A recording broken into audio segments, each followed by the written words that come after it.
Georgie gardera son secret pour tous ceux qui tant aimé. Putain, j'ai eu un flash, les chansons m'est revenu en tête, genre juste là maintenant. J'avais complètement oublié ce dessin animé. Genre.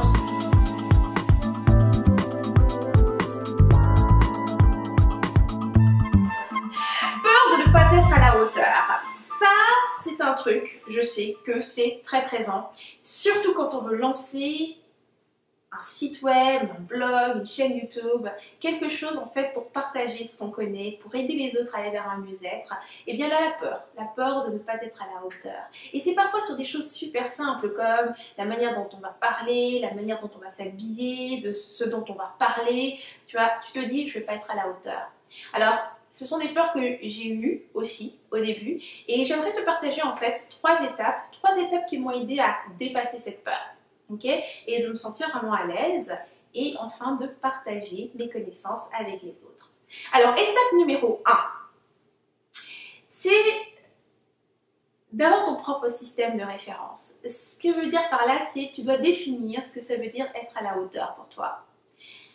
Que ce soit être à la hauteur par rapport au sujet que tu abordes, être à la hauteur par rapport à ton look, être à la hauteur par rapport à ton style, par rapport à ta nourriture, par rapport à la façon dont tu marches.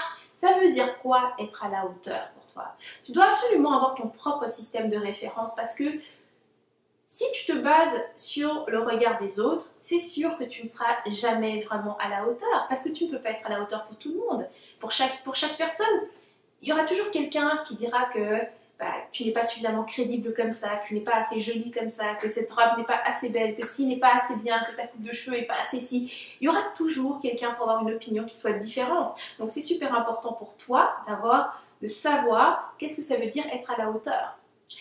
Étape 2, il faut ensuite que tu t'entoures des personnes qui ont les mêmes critères que toi, qui ont cette même vision de la vie que toi. Tu vois? Parce qu'une fois que tu as déterminé c'était quoi ton propre système de référence, donc qu'est-ce que ça veut dire être à la hauteur, si tu passes ton temps avec des gens qui ont une perception totalement différente de la tienne, toi tu es plutôt artiste, tu aimes plutôt le côté un peu bobo, et puis tu tombes tu es constamment entouré de personnes qui sont plutôt rigides, plutôt intellectuelles, qui aiment plutôt le style tailleur, écoute, tu seras constamment mal à l'aise parce que tu auras l'impression que tu n'es pas au bon endroit, que tu n'es pas à ta place.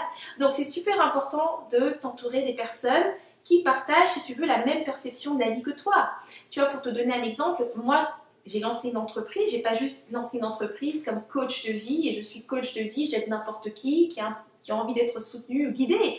Je m'adresse aux rebelles créatives. Rebelles créatives, c'est d'abord une perception, une vision de la vie, c'est un ensemble de valeurs, c'est une façon d'approcher la vie, ce sont des rêves et des désirs que nous avons en commun. Donc forcément, quand je m'exprime tel que je suis, par rapport à ces critères-là, qui sont justement les critères que je définis comme étant être à la hauteur de la vie, être à la hauteur, vivre à fond, eh bien je sais que ça résonne pour toutes ces personnes-là. Et donc forcément, je peux les aider. Donc, ce qui m'amène bien sûr à l'étape numéro 3, c'est de justement tourner ton regard vers les autres. Tu sais ce qui crée beaucoup cette peur-là, la peur de ne pas être à la hauteur, que ce soit par rapport à des choses aussi simples qu'une conversation toute bête, ou bien la manière dont tu vas marcher, la manière dont tu vas parler. Toutes ces choses-là viennent du fait que tu as ton regard qui est totalement tourné sur toi. Donc tu es centré sur ton propre nombril. Donc la meilleure façon, en tout cas dans mon cas ça a super bien marché, c'était de me tourner vers l'autre. Ce que je me posais comme question toujours, c'était de me rappeler, par exemple quand j'avais quelque chose à faire que je trouvais effrayant, où je me disais j'avais l'air conne, ou bien que j'ai enregistré une capsule d'inspiration et puis j'ai juste envie de l'effacer parce que je me dis, mon Dieu, non, là, j'ai l'air trop conne. Eh bien, je me rappelle des fois où j'ai vu quelqu'un partager une erreur, faire quelque chose auquel tu ne t'attendrais pas qu'une personne fasse devant les autres. Que ce soit, comment dire, expressément ou par inadvertance, le fait d'avoir vu cette chose devant mes yeux, d'avoir vu cette personne faire ça, m'a libérée. M'a simplement montré qu'il y avait d'autres personnes qui étaient comme moi, d'autres personnes faisaient ce type d'erreur, d'autres personnes s'exprimaient comme moi. Et quand je me rappelle de ça, ce que ça m'a fait à moi, de voir ces personnes agir de cette façon, eh bien, ça enlève toute cette peur. Au contraire, je suis fière. Maintenant, aujourd'hui, je recherche plutôt ces moments spontanés où justement les erreurs sortent d'elles-mêmes, où ce n'est plus tellement contrôlé parce que je sais que c'est dans ces moments-là que j'arrive à transmettre la plus grande part d'humanité que j'ai en moi. Donc ce serait vraiment ça les 3 étapes que j'aurais à te partager pour dépasser cette peur de ne pas être à la hauteur. Donc tu définis ce que ça veut dire être à la hauteur, tu t'entoures des personnes qui ont les mêmes critères que toi et finalement tu tournes ton regard vers les autres. C'est dans tes erreurs, ce sont dans tes imperfections que tu peux aider les autres.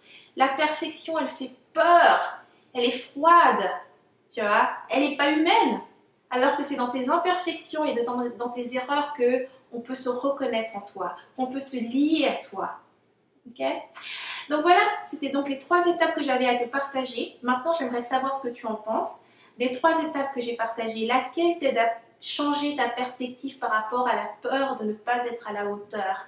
Et dans ton cas, pourquoi c'est cette étape en particulier qui ferait une grande différence? Laisse-moi ça dans les commentaires, j'adorerais savoir ce que c'est. Alors voilà, ça termine cette inspiration. Si tu as aimé cette capsule, clique sur j'aime et partage autour de toi, fais tourner l'amour. Et si tu veux d'autres inspirations comme celle-ci, rejoins-moi sur rebellecreative.com, inscris-toi à Rebelle TV et je t'enverrai mes prochaines inspirations de mon cœur à ton mail.